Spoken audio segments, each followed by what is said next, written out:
அப்படியே மெய் சிலுக்க வச்சுட்டாங்க. உண்மையில் ஒரு சில சீன் தான் சிலுக்க வச்சாங்க, எல்லா சீனும் சிலுக்க வைக்கல. படம் நல்லா இருக்குது, பார்க்கலாம்.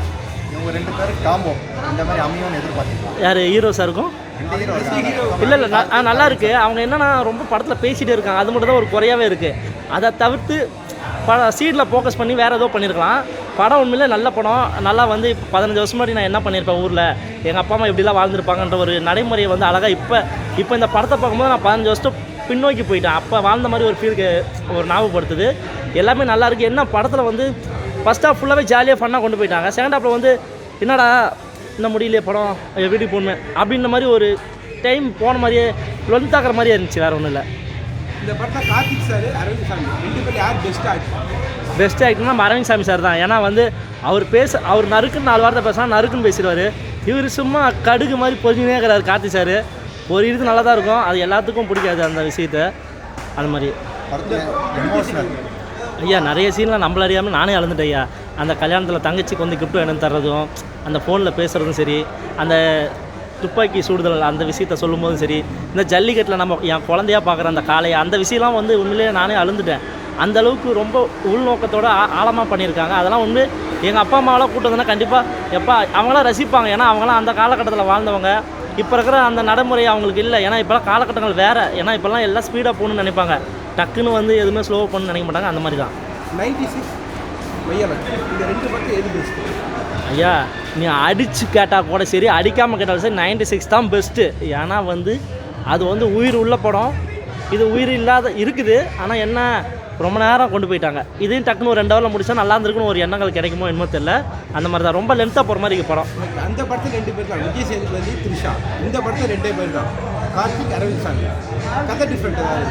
கதை இல்லை, கதை ஒன்று தான். அதுலேயும் காட்டின பல விஷயம் தான் புதுமையாக அப்படியே கிண்டி புதுசாக பண்ணியிருக்காங்க. இதுலேயும் காட்டியிருக்காங்க, கொஞ்சம் வேறு மாதிரி பண்ணியிருக்காங்க. என்ன கார்த்தி சார் உண்மையாக கார்த்தி சாருக்கு ஒரு குறை என்னென்னா, எப்போவுமே கார்த்தி சார் படத்தில் ஆக்ஷன் இருக்கும், ஒரு சாங் இருக்கும், அட்லீஸ்ட் ஏதோ ஒரு விஷயங்கள் ரசிக்கிற மாதிரி புதுமையாக இருக்கும். ஆனால் இதில் எல்லாமே மிஸ் ஆன மாதிரி இருக்குது. என்னன்னா கார்த்தி சார் படம் மெய்யழகன் பண்ணியிருக்காரு. டைட்டில் கேட்கும்போது நம்மள ஒரு மெய் செலுக்குது. அப்படிங்கும்போது படத்தில் அந்த விஷயங்கள்லாம் இல்லைன்றதான் ஒரு வருத்தம். ஆனால் உண்மையாக படம் வந்து எங்கள் பெரியவங்களுக்குலாம் பிடிக்கும். கண்டிப்பாக 40 வயசு மேலக்கிறவங்களாம் கண்டிப்பாக போய் பார்க்கலாம். நம்மளாம் இப்போ வேகமாக ஓடிட்டு இருக்கிற காலகட்டங்கள். நம்மளாம் நீ சொல்கிற நீ காலையில் ஊற்றிட்டு ஓடுற மாதிரி நம்மளாம் என்னடா இதை 3 ஹவர் போட்டுன்னு அப்படின்ற மாதிரி தான் ஒரு ஃபீல் கிடச்சிது.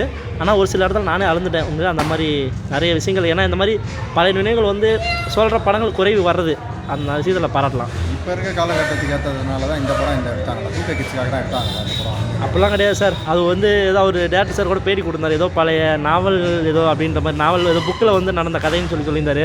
கண்டிப்பாக அதெல்லாம் தவிர்த்து கொஞ்சம் கமர்ஷியலாக இப்போ இருக்கிற ஆடியன்ஸ் எல்லாருமே ரசிக்கணும் சார். இப்போ வந்து பெரியவங்க மட்டுமே பார்க்குறது படம் இல்லை, குழந்தையும் பார்க்கணும், பெரியவங்களும் பார்க்கணும், கிழக்கட்டைங்களும் பார்க்கணும். அந்த மாதிரி வந்து எல்லாம் சேர்ந்து எடுத்தால் தான் நல்லாயிருக்கும் படம். இந்த படத்தில் பிடிச்ச சீன் வந்து பிடிச்ச சீன்னா வந்து அந்த கார்த்தி சார் வந்து பிளாஸ்பேக் சொல்லுவார், நான் வந்து இந்த காளையை வந்து ஒரு இடத்துல வாங்கிட்டு வந்து என் குழந்த மாதிரி பார்த்துக்கிறேன்னு சொல்லுவேன். அந்த சீன் எல்லாமே ரொம்ப இமோஷனலாக இருந்தது. அது இல்லாமல் அந்த கிளைமேக்ஸில் ஃபோனில் பேசுவார் அரவிந்த் சாமி சார், உன் பேர் என்னன்ற ஒரு விஷயத்துக்காக பேசுவார் ரொம்ப நேரம். அதெல்லாம் ரொம்ப ஃபீலாக கிடச்சி. ரொம்ப நமக்கு என்னடா ஒரு மனுஷன் வந்து யாருன்னே தெரியாமல் ஒருத்தண்ட பழகிருக்கான், நைட்டு ஃபுல்லாக கூட வந்திருக்கிறான், அவன் பேர் கேட்கலையேன்ற ஒரு வார்த்தை, அது பேசுகிற அது எப்படி அவன்கிட்ட நான் கேட்குறது, அந்த தயக்கங்கள் உண்மையிலே ரொம்ப அழுகையே வந்துச்சு. அந்த மாதிரி அந்த சீன் நல்லா இருந்தது. பிடிக்காதுன்னா அரைப்படம் தான், பாதி படமே பிடிக்கலையா. அதை நான் எப்படி சொல்கிறதுன்னு தெரியல. பிடிச்ச பதம் கம்மி பண்ணிடலாம். டூரேஷன் குறைச்சிருந்தா நல்லா இருந்திருக்குன்னு எனக்கு தெரிஞ்சு தோணுது. ஏன்னா டூரேஷன் ரொம்பயா வலிச்சினே போகிறதால என்னடா எந்த சீனுமே மைண்டில் நிற்க மாட்டேது. ஏன்னா இந்த படங்கள் ஆல்ரெடி நிறைய படங்களில் வந்தது தான். அதுலேருந்து எடுத்து பண்ணும்போது ஷார்ட் அண்ட் ஸ்வீட்டாக சொல்லி தான் நல்லா இருந்திருக்கும். டக்குன்னு மைண்டில் நின்றுருக்கும். ஒரு 2 ஹவர் இந்த சீன்லாம் பார்த்து ஒரு 3 ஹவர் போனாலே எந்தெந்த சீனை நம்ம வந்து நம்ம 3 ஹவர்னா 3 ஹவர் உண்டான சீனை நம்ம ரசிக்க முடியாது. அதில் என்னடா அது அப்படின்ற மாதிரி ஒரு சில இடத்துல சோர்வு அடைய வந்துடல. அந்த மாதிரி தான் சில இடத்துல சொதப்ப மாதிரி இருந்துச்சு. கார்த்திக், அரவிந்த் சாமி இவங்களில் யாராவது ஒருத்தரை லேடிஸ் ஆர்டிஸ்ட்டை போட்டு இந்த படம் எடுத்திருந்தா எப்படி இருக்கும்? புரியலையா? இதில் யாராவது ஒருத்தர் லேடிஸ் ஆர்டிஸ்ட் போட்டிருந்தா இந்த படம் இல்லை இருக்கும். அவங்களுக்கும் ஒரு பேர் தானே சொல்கிறீங்க. ஆனால் அவங்களும் ஒரு பேரை கொடுத்துருந்தாங்கன்னா அவங்களும் குடும்பம். ஏன்னா இப்போ வந்து அரவிந்த் சாமியை காட்டுறாங்க, அவங்களுக்கு ஒரு மனைவி குழந்தைகள்லாம் இருக்காங்க, அது ஒரு இன்னொரு ஊரில் இருக்காங்க. அதை வந்து காட்டும் போது ஒரு ஒன்றா இருக்கிற மாதிரி ஒரு 2-3 சீனை வச்சு அந்த மாதிரி காட்டி தானே கொஞ்சம் போர் அடிக்காமல் வந்திருக்குன்னு ஒரு எண்ணம். ஏன்னா எல்லா சீனுமே நல்லா இருந்துச்சுன்னா அது படமே கிடையாது. ஏதோ ஒரு சின்ன குறைகள் இருக்கணும். ஆனால் வந்து செகண்ட் ஹாஃப் ஃபுல்லாகவே குறையாடக்கூடாது. அந்த மாதிரி தான் நான் ஃபீல் பண்ணேன். ஆனால் ஃபஸ்ட் ஹாஃப் ஃபுல்லாகவே ஃபன்னாக கொண்டு போய் நல்லா ஜாலியாக போச்சு, எல்லாமே என்ஜாய் பண்ண மாதிரி. செகண்ட் ஹாஃப் தான் கொஞ்சம் சொதப்பிட்டாங்க. வேறு ஒன்றும் இல்லை. ரேட்டிங் எவ்வளோ? 10க்கு ஒரு 9.25 கொடுக்கலாம் சார். எதுக்காகனா ஹீரோயினிக்காக தான் அந்த 9.25. அவங்க சீனில் இருக்காங்க, இடைவேளைக்கு அப்புறமாவது அந்த ஹீரோயினியெல்லாம் காட்டுறாங்க, அது வரைக்கும் happy sir. Kamal sir song பாடியிருக்காங்க. ஐயோ சார், படத்துக்கு உயிர் அவர் தான் சார். ஏன்னா வந்து இப்போ ஒரு சீன் ஒருத்தர் அவுட் போகிறார் அப்படிங்கும்போது பின்னாடி பேக்கில் ஒரு வாய்ஸ் வருது. கண்டிப்பாக அவர் வாய்ஸ் இல்லைன்னா படம் வந்து அந்த சீன்லாம் உண்மையாக பார்க்கவே முடியாது சார். அவர் வாய்ஸ் தான் சார் உயிர் கொடுக்குது அந்த சீனுக்கு. என்னடா ஒரு வந்து அவருனா உண்மையாக சொல்கிற அவர் சீன் ஏற்படுறத ஒரு பக்கம் மீறி அவர் வாய்ஸே ஒரு வலி ஏற்படுது சார், நமக்கு ஒரு ஃபீல் கொடுக்குது. எல்லாமே அவர் வாய்ஸ் இல்லைனாலும் படத்துக்கு ஒரு சின்ன மைனஸ் தான். ஓவராலாக ஒன்லைனில் இந்த படத்தை பற்றி சொல்லலாம். படம் உண்மையிலே நல்ல படம். கண்டிப்பாக பெரியவங்க எல்லாருமே போய் பார்க்கலாம். கண்டிப்பாக 40 வயசு மேலே 50 வயசு மேலே இருக்கலாம். கண்டிப்பாக 80 வயசு 90 வயசு பாட்டிங்களுக்கு பார்க்கலாம் இந்த படம். அவங்களுக்கு எல்லாமே பிடிக்கும்.